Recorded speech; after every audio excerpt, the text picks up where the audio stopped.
इस पर पूरा गुजरात शर्मिंदा है। पता नहीं देश के प्रधानमंत्री जी को शर्म आती है कि नहीं आती है, लेकिन मैं सिर्फ इतना कहना चाहता हूं कि गुजरात के जिन भाई बहनों ने, जिन माताओं ने, बुजुर्गों ने अपना भरोसा प्रधानमंत्री नरेंद्र मोदी जी के ऊपर जताया, इतना प्यार दिया, झोली भर भर के वोट दिया, कई बार मुख्यमंत्री बनाया, अपने कंधे पर बिठाकर भारत का प्रधानमंत्री बनाया। यह उन गुजरात के भाई बहनों के साथ भ्रष्टाचार का मामला है, लूट का मामला है, डकैती का मामला है, उनके जेब काटने का मामला है। और यह जेब काटने का काम किसी और ने नहीं किया। यह जेब काटने का काम भारत के प्रधानमंत्री के सबसे करीबी दोस्त अडानी ने किया है, अडानी की कंपनी ने किया है। एक एक करके सिलसिलेवार मैं आपको बताऊंगा। जब भारत के प्रधानमंत्री नरेंद्र मोदी जी 2007 में गुजरात के मुख्यमंत्री थे, उस वक्त उन्होंने अडानी के साथ एक समझौता किया और कहा कि गुजरात के लोगों को बिजली देना है, किस रेट में दोगे? अडानी ने कहा 2 रुपए 25 पैसे प्रति यूनिट, 25 साल तक इसी रेट में आपको बिजली दूंगा। यह एग्रीमेंट साइन हुआ, पावर परचेज एग्रीमेंट, पीपीए। कब साइन होता है? 2007 में। कब? जब भारत के प्रधानमंत्री गुजरात के मुख्यमंत्री थे। और अचानक वो अडानी अपने वादे से पलट जाता है, वो अडानी अपने समझौते से पलट जाता है, वो अडानी अपने किए गए एग्रीमेंट से पलट जाता है।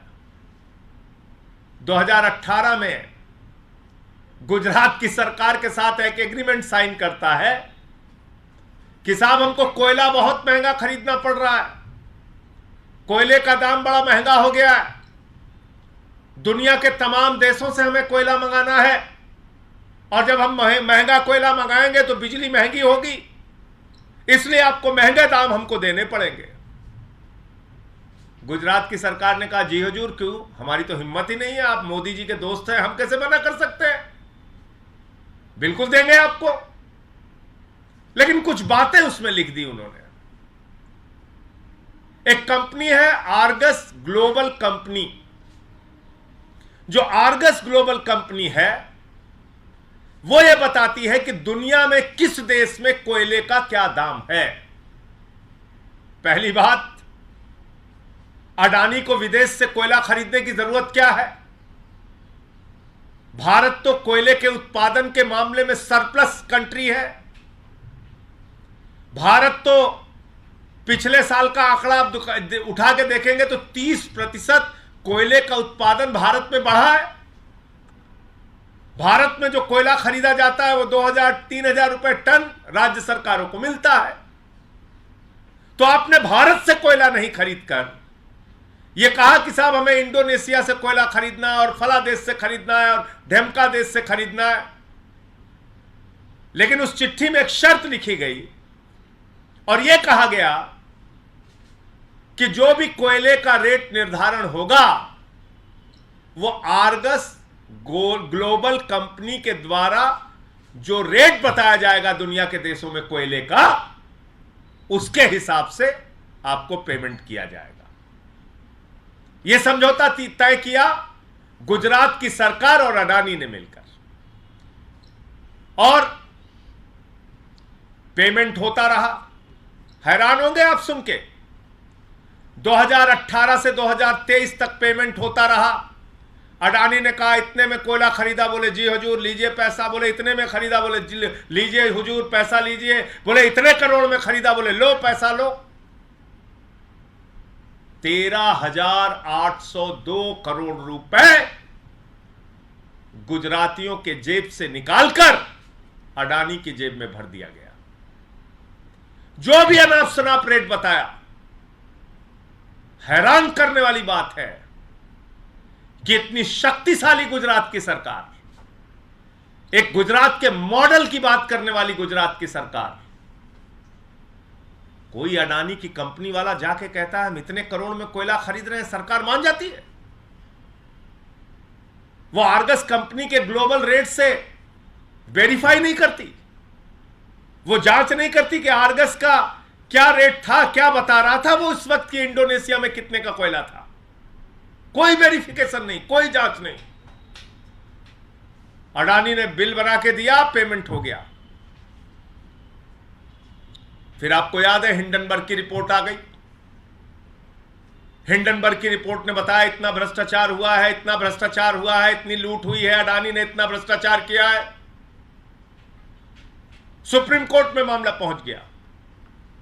जब सुप्रीम कोर्ट में मामला पहुंच गया तब गुजरात सरकार के लोग घबराए।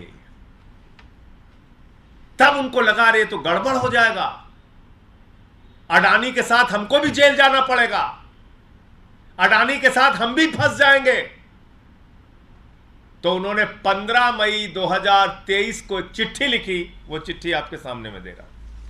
यह वो चिट्ठी 15 मई 2023 को गुजरात की सरकार कुंभकर्ण की नींद से जागी और जागकर उसने कहा, हुजूर माई बाप, आप नरेंद्र मोदी जी के दोस्त जरूर हैं, लेकिन आपके चक्कर में तो हम भी जेल चले जाएंगे।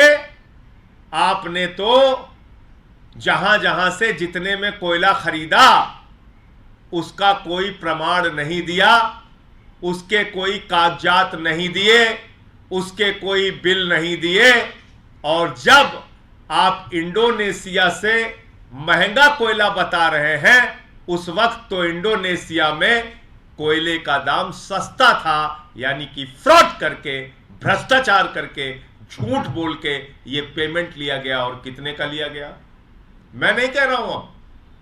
अब ये 15 मई 2023 को गुजरात की सरकार अडानी से कह रही है कि हुजूर माई बाप, आपने गुजरातियों का 3,802 करोड़ रुपए लूट लिया है।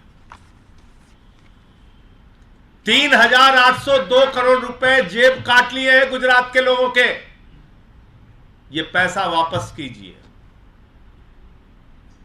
मैं मांग करता हूं, कहां सो रही है ईडी, कहां सो रही है सीबीआई, कहां सो रहा है इनकम टैक्स डिपार्टमेंट, कहां सो रही है सरकार की जांच एजेंसियां। छोटी छोटी बात पे बंगाल पहुंच जाते हो, उड़ीसा पहुंच जाते हो, तेलंगाना पहुंच जाते हो, तमिलनाडु पहुंच जाते हो, दिल्ली में रोज छापेमारी करते हो, सबको पकड़ पकड़ के जेल में डालते हो। झारखंड के मुख्यमंत्री को छत्तीसगढ़ में, कहां कहां पूरे दुनिया में घूम घूम के पहुंच जाते हो। तुमको हिंडनबर्ग की रिपोर्ट में आए हुए अडानी का भ्रष्टाचार दिखाई नहीं पड़ता। और अब तो मोदी जी की डबल इंजन वाली गुजरात की सरकार बोल रही है कि 3,802 करोड़ रुपए गुजरात के लोगों से लूटने का काम अडानी ने किया। यह पैसा कैसे, यह भ्रष्टाचार कैसे हुआ है? मनी लॉन्ड्रिंग हुई है, लूट हुई है, करप्शन हुआ है। ईडी, सीबीआई तमाम जांच एजेंसियों को पकड़कर, पहुंचकर इन लोगों को पकड़कर गिरफ्तार करके जेल में डालना चाहिए। और गुजरात के उन तमाम अधिकारियों और मंत्रियों को जिन्होंने 2018 से लेकर 23 तक ये फर्जी बिलों के ऊपर हस्ताक्षर किए, ये फर्जी बिलों का भुगतान किया, ये फर्जी बिलों को अडानी के जेब में भरने का काम किया, उन सब के खिलाफ कार्रवाई होनी चाहिए। सुप्रीम कोर्ट में अगर मामला नहीं होता हिंडनबर्ग की रिपोर्ट के बाद, तो मैं यकीन के साथ कह सकता हूं यह चिट्ठी जारी नहीं होती। मेरा 3 सवाल है। जब 2007 में 25 साल तक 2 रुपए 25 पैसे की प्रति यूनिट बिजली देने का एग्रीमेंट साइन हुआ था, तो 2018 में किसके दबाव में, किसके कहने पर वह एग्रीमेंट परिवर्तित हुआ और ज्यादा दाम देने की बात तय हुई। मेरा दूसरा सवाल, जब ये 5 साल तक अडानी अपना बिल लगाता था, बढ़े हुए दाम कोयले के दिखाता था, तो गुजरात सरकार के अधिकारी और मंत्रियों ने उसकी जांच क्यों नहीं की? अंतर्राष्ट्रीय स्तर पे कोयले का दाम क्या है पता क्यों नहीं किया?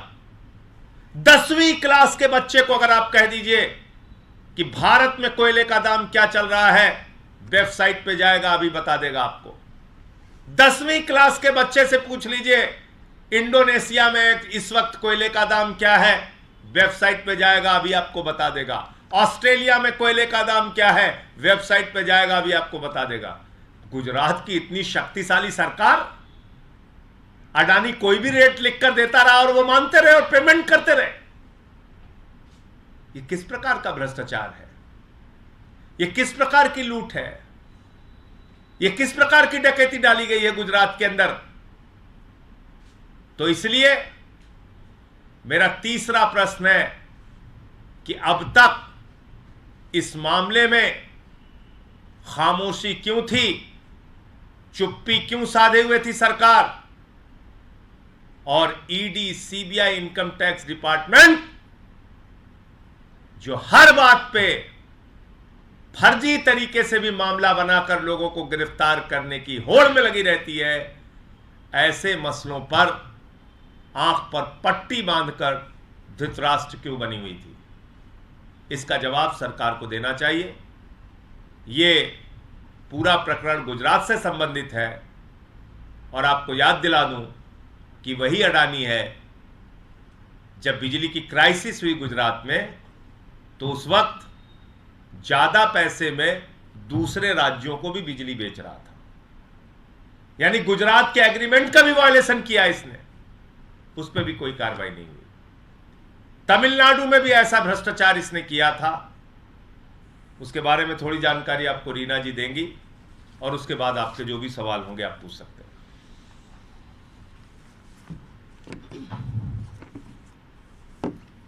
अभी आपको माननीय सांसद संजय जी ने बताया कि किस तरह से अडानी का भ्रष्टाचार गुजरात में चल रहा है, लेकिन ऐसा लग रहा है कि गुजरात नहीं, मोदी जी ने अडानी को खुली छूट दी हुई है कि पूरे देश में जहां चाहो, जितना पैसा जहां से लेने का मन है ले लो, तुम मेरे परम मित्र हो, जहां से खाना चाहो वहां से खाओ। ये 2017 की सीएजी की रिपोर्ट है और उसमें 2017 की रिपोर्ट में लिखा है कि जैसा अभी ये गुजरात में कर रहे हैं कि कोयला हमने विदेश से मंगाया, हमने महंगे रेट में मंगाया, लेकिन हम बिल नहीं दिखाएंगे, हम आपको कोई बिल नहीं दिखाएंगे कि कोयला हमने किस रेट पे मंगाया। ठीक उसी तरह का कांड इन्होंने 2017 में तमिलनाडु में किया और सीएजी की रिपोर्ट में लिखा है कि जो सीएजी ने 297 कोयले के इंपोर्ट चेक किए अडानी के, उसमें से 176 में कंट्री ऑफ ओरिजिन, मतलब कोयला कहाँ से आया उसका सर्टिफिकेट नहीं लगाया। तो ऐसा भी हो सकता है कि अडानी की जो कई सारी खाने दूसरे स्टेट्स में हैं जहाँ की सस्ता कोयला मिलता है, वहीं का कोयला डाइवर्ट कर दिया इन्होंने इस स्टेट में और कहा कि हम तो विदेश से लेके आ रहे हैं, क्योंकि ना तो कोई बिल है, ना कोई सबूत है, ना कोई कंट्री ऑफ ओरिजिन का सर्टिफिकेट है। तो ये तो सिर्फ क्योंकि मोदी जी की इन पे कृपा है और मोदी जी का सर्टिफिकेट है कि अडानी जो पैसा मांगे आपसे, देश की सारी एजेंसियां, सारी, चाहे गुजरात उद्योग निगम लिमिटेड हो, चाहे कोई और हो, सब अडानी का पेमेंट करते रहें। ठीक यही कांड इन्होंने 2017 में तमिलनाडु में किया। तो इसकी जांच होनी चाहिए कि कैसे पूरे देश में जो लोगों को महंगी बिजली लेनी पड़ रही है, आज की तारीख में गुजरात में 8 रुपए प्रति यूनिट की बिजली दी जा रही है। वहीं दिल्ली में और पंजाब में जहां आम आदमी पार्टी की सरकार है, वहां पे 200 यूनिट और 300 यूनिट हम फ्री में दे रहे हैं, क्योंकि दिल्ली और पंजाब में कोई अडानी नहीं है खाने के लिए। तो ये काम जो दिल्ली और पंजाब में हो सकता है पूरे देश में पॉसिबल है, लेकिन मोदी जी चाहते हैं कि सिर्फ उनके दोस्तों का पेट भरा जाए और उसी वजह से पूरे देश में महंगी बिजली दी जा रही है। इसकी जांच होनी चाहिए, ईडी की, सीबीआई की, सबकी जांच होनी चाहिए। आपका कोई प्रश्न हो आप पूछ सकते हैं।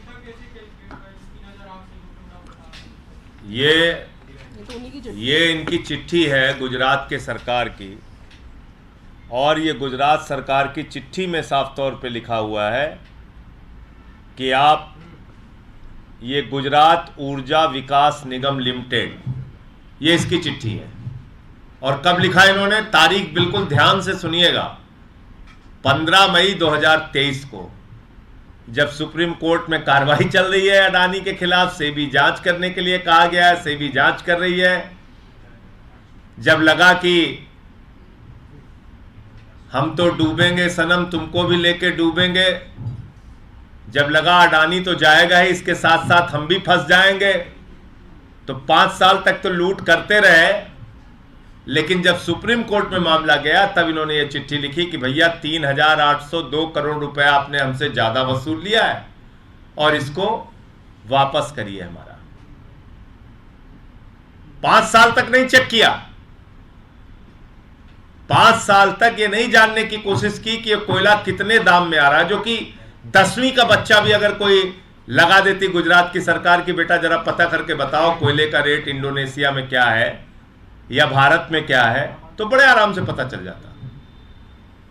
सुप्रीम कोर्ट में मैटर नहीं जाता तो अभी 5 या 10 साल चलता रहता फिर तो? लगातार चलता रहता। मैंने तो आपको बताया, ये तमिलनाडु का सीएजी रिपोर्ट अभी आपके सामने रीना जी ने बताया। आप बताइए ना, गुजरात के लोगों को 8 रुपए 20 पैसे प्रति यूनिट बिजली मिलती है।